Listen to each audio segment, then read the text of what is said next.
le Seigneur, loué soit le Seigneur. Il nous rend forts et vainqueurs, loué soit le Seigneur. Chaque jour je m'instruis et de sa parole je me fortifie. Il est le pain de vie, je ne veux plus vivre sans lui. Loué, loué, loué soit le Seigneur. Bonjour les enfants. Aujourd'hui, j'ai des choses très importantes à vous faire découvrir au sujet de Dieu. C'est pourquoi j'ai pris avec moi 4 boîtes. 1, 2,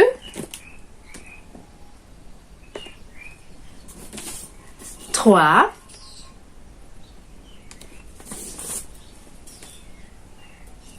4. Vous voulez découvrir ce qu'il y a dans ces boîtes? Alors, tendez bien l'oreille et ouvrez grand vos yeux afin d'enregistrer tout ce que je vais vous dire.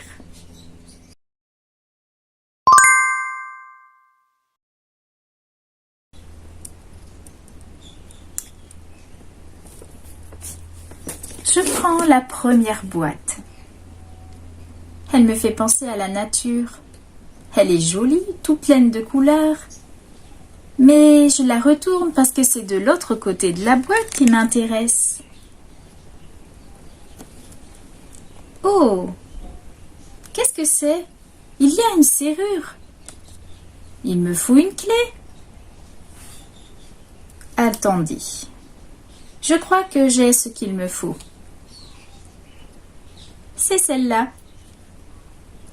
Je la mets dans la serrure, je la tourne. Oh, je peux ouvrir maintenant cette porte. Qu'est-ce qu'il y a dedans? Un bébé. Un tout petit bébé. Qu'il est mignon. Cette boîte représente la vie sur la terre. Et seul Dieu a la clé de la vie. Le monde nous raconte tout plein de choses sur l'existence de la vie sur la terre. Mais moi, je préfère me référer à la Bible, car elle dit la vérité. Alors nous allons prendre la Bible, dans Genèse 2 au verset 7. Le texte dit: L'Éternel Dieu forma l'homme de la poussière de la terre, il souffla dans ses narines un souffle de vie, et l'homme devint un être vivant. Une seule personne est propriétaire de cette clé, la clé de la vie. C'est Dieu.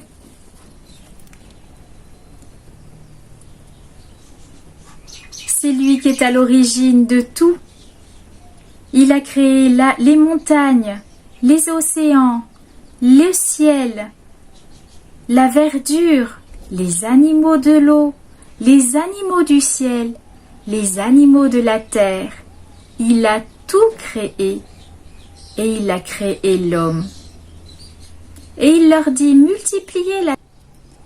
Lorsque dans une famille, il y a un nouveau bébé, ce n'est pas les parents qui ont créé ce bébé.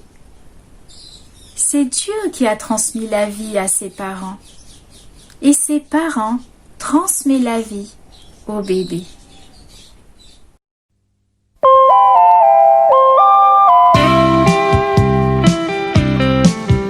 Quand mes yeux voient ce que tu as créé, je suis vraiment émerveillée. Quand mes yeux voient ce que tu as créé, mes deux mains pour toucher et pour travailler, mes oreilles pour écouter, mes deux pieds pour avancer.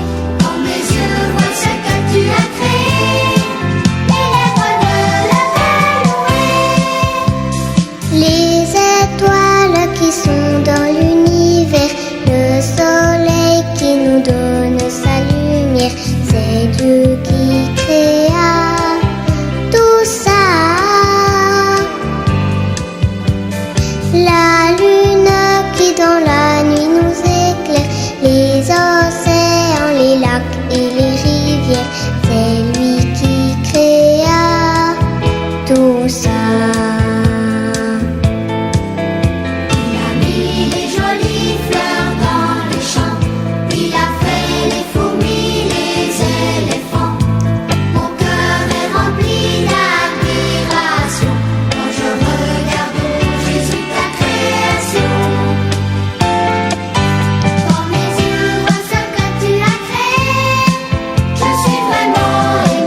poussière.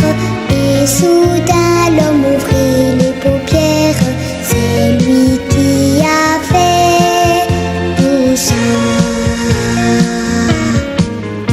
Il a mis les jolies fleurs dans les champs.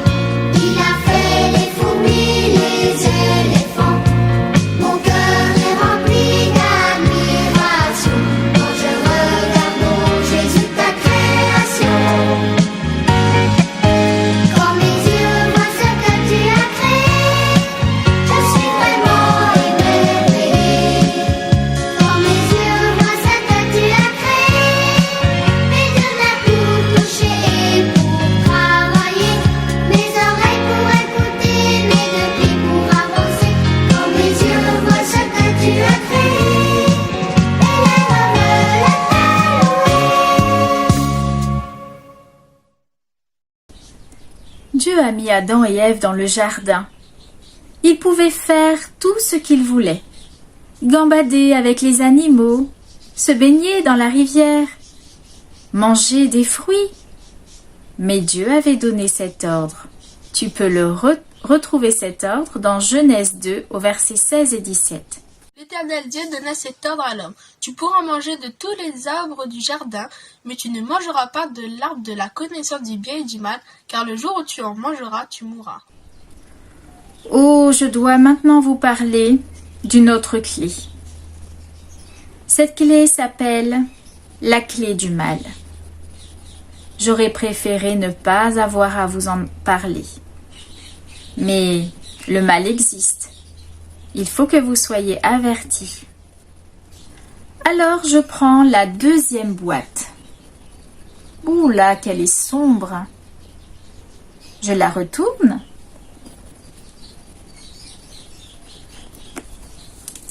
Cette boîte a aussi une serrure. Une porte avec une serrure. Qui tient la clé qui ouvre cette serrure? C'est Satan.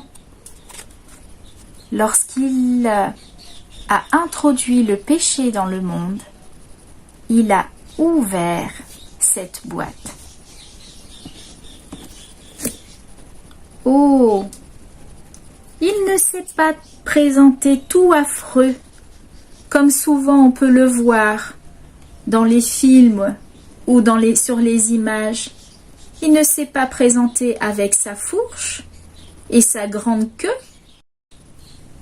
Lorsque Satan se présente à nous, il se fait beau, il prend une belle apparence.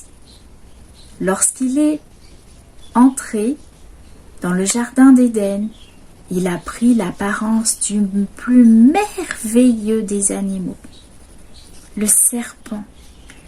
Il était plein de couleurs, il avait des ailes, il était beau. Et il a mis des mauvaises idées dans la tête des hommes, de Adam et Ève. C'est ce qu'il fait, Satan. Lorsqu'il vient nous voir, il se met dans ses plus beaux habits et il nous met dans la tête des mauvaises idées. Il nous dit des mensonges pour nous tromper. Alors il dit à Ève, si vous mangez du fruit de l'arbre de la connaissance du bien et du mal, vous serez comme des dieux. Séduite, Ève a pris de ce fruit et en a mangé. Et quelles ont été les conséquences?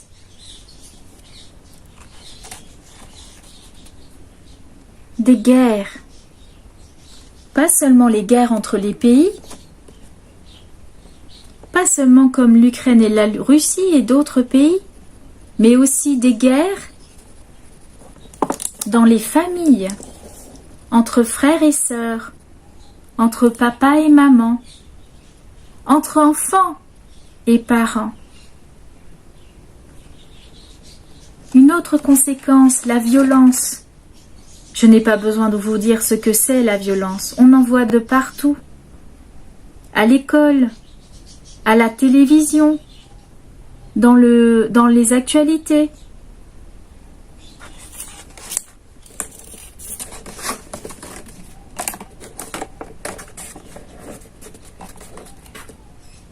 Et puis, les personnes se droguent,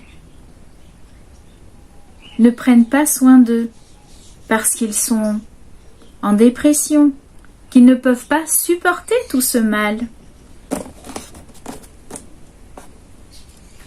Et puis, la pollution, pas seulement la pollution de notre environnement, mais aussi la pollution de notre cœur par toutes ces images inappropriées que l'on voit, toutes ces choses que les hommes acceptent et croient que c'est bien, alors que c'est mal, que Dieu n'est pas d'accord.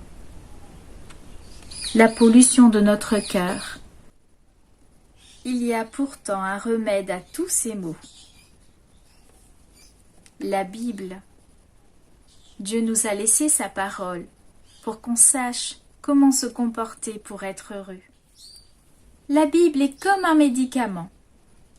Lorsque tu es malade, que tu vas chez le médecin, qu'il te prescrit un médicament, tu dois le prendre pour guérir, n'est-ce pas? Alors c'est important que tu ouvres la parole de Dieu, parce qu'il est le remède contre le mal. Cependant, sa parole n'a rien de magique. Dieu nous l'a laissé afin de mieux le connaître et de nous donner une espérance en lui. Justement, j'ai quelque chose de très important à vous dire au sujet de cette espérance. Grâce à cette boîte, elle ne vous rappelle pas quelque chose? On dirait le ciel avec les étoiles. Mais ce n'est pas de ce ciel-là dont je veux vous parler. Je vais retourner ma boîte. On va voir ce qu'il y a derrière. Oh, encore une porte avec une serrure. Est-ce que j'ai la clé pour ouvrir la porte? Avez-vous déjà imaginé comment ça serait au ciel, là où Dieu nous prépare une place? La Bible nous dit que c'est un endroit merveilleux, que tout est parfait, pur, propre et brillant de lumière. C'est pour ça qu'il est fermé à clé. Le mal ne doit pas entrer dans le ciel, sinon ce ne serait pas tout aussi parfait. Qui a la clé pour ouvrir cette porte? Voici ma clé du ciel. C'est important. Qui peut ouvrir la porte du ciel? C'est Jésus. Lorsque Dieu nous a donné Jésus, eh bien, Jésus a ouvert la porte du ciel afin que nous puissions entrer.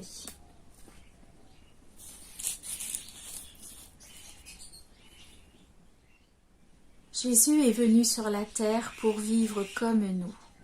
Mais le plus important, c'est qu'il a donné sa vie et qu'il est mort et ressuscité pour nos péchés.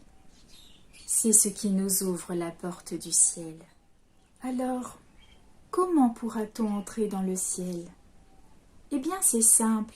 La Bible nous dit, dans Actes 16 au verset 31, « Oh Jésus, tu sauras sauver toi et ta famille. » Acte 16 verset 31. Qui a envie d'entrer dans ce ciel? Moi, j'aimerais vraiment y aller.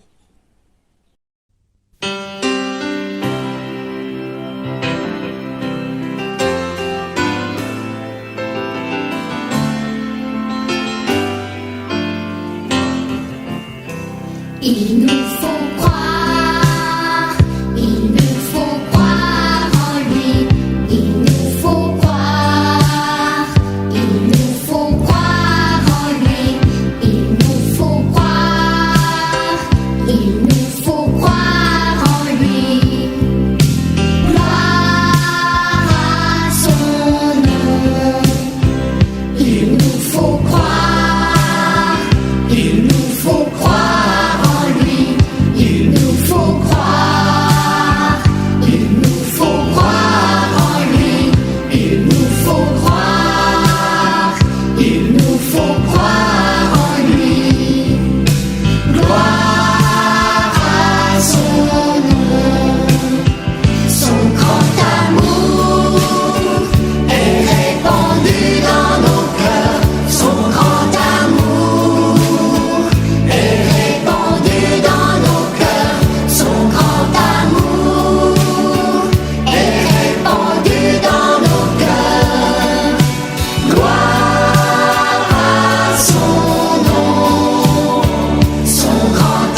Je vais alors vous montrer une autre boîte, la 4e.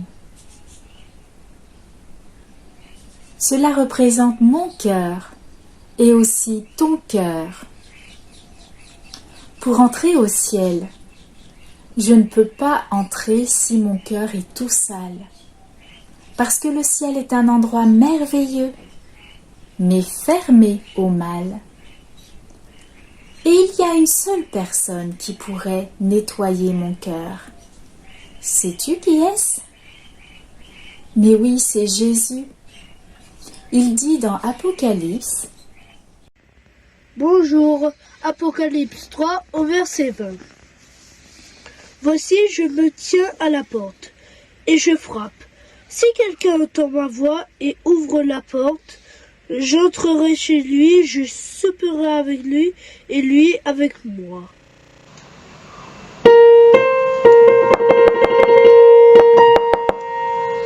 Jésus est près de toi, il se tient à ta porte.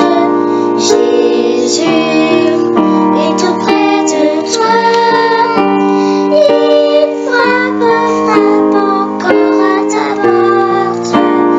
Oh, si tu voulais l'ouvrir, alors il viendrait chez toi. C'est pour le monde entier qu'il a donné sa vie. Oui, c'est pour le monde entier que le Sauveur a donné sa vie. Maintenant, que feras-tu? Que feras-tu de Jésus? Seigneur, j'entends ta voix et tu frappes à ma porte. Seigneur, oui, j'entends ta voix, tu frappes encore à ma porte. Maintenant, je veux l'ouvrir. Oui, viens demeurer chez moi. Maintenant, je veux t'ouvrir. Oh, viens demeurer chez moi.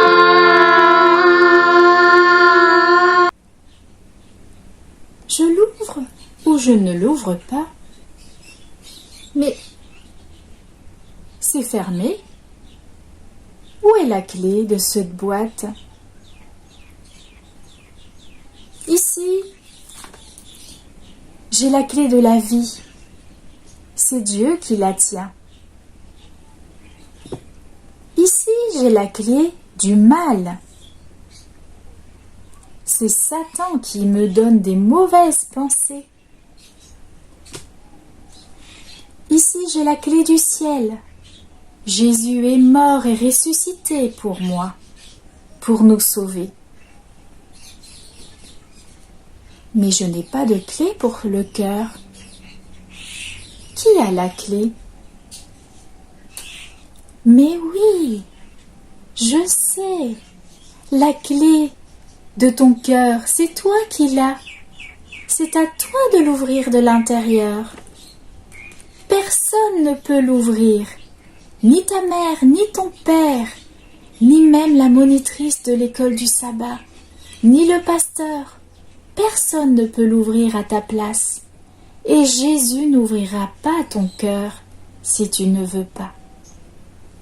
La clé de ton cœur se trouve à l'intérieur de ton cœur. Toi seul peux décider de l'ouvrir. Voici, je me tiens à la porte et je frappe. Si quelqu'un entend ma voix et ouvre la porte, j'entrerai chez lui et je souperai avec lui et lui avec moi. Alors je reprends le texte pour toi, le texte d'Apocalypse. Jésus se tient à ta porte. Si tu entends ta voix, ouvre ton cœur afin qu'il entre. Si de tout ton cœur tu décides d'ouvrir la porte à Jésus, il fera le ménage. Il enlèvera toutes les haines, les mensonges, toutes les mauvaises pensées, et il pourra remplir ton cœur d'amour et de gentillesse.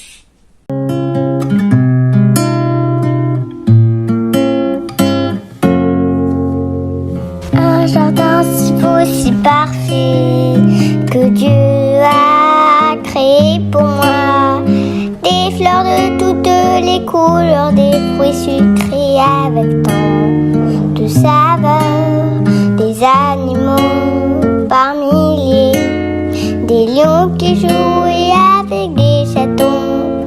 Dans chaque détail, je pouvais voir le grand amour de Dieu pour moi. Chaque jour, j'attendais ce moment avec allégresse et impatience. C'était Jésus lui-même qui venait au jardin nous visiter. Nous partageons pendant des heures. C'était un si doux, si beau moment. Il nous parlait du ciel, de la gloire d'amour. C'était merveilleux. Je connaissais bien l'endroit où était le fruit interdit, mais je n'ai pas résisté. Le serpent, je l'ai écouté. Puis mes yeux se sont ouverts et j'ai connu ce qu'était le péché. Mais pour le péché, Dieu a toujours la solution. Malgré ma désobéissance, il a promis grâce et pardon. J'ai dû quitter ce beau jardin, mais je ne vivais pas sans espérance. Car un jour un sauveur viendrait mourir à ma place sur la croix. Si grand était mon péché, quelle souffrance pour l'humanité. Mais un anneau innocent sauverait le monde par son sang. Je suis Jésus, vois mon histoire ne te fait pas bien se terminer. Un jardin si beau, si parfait, que Dieu a créé pour moi. Quand tout se terminera, je reviendrai au jardin promis.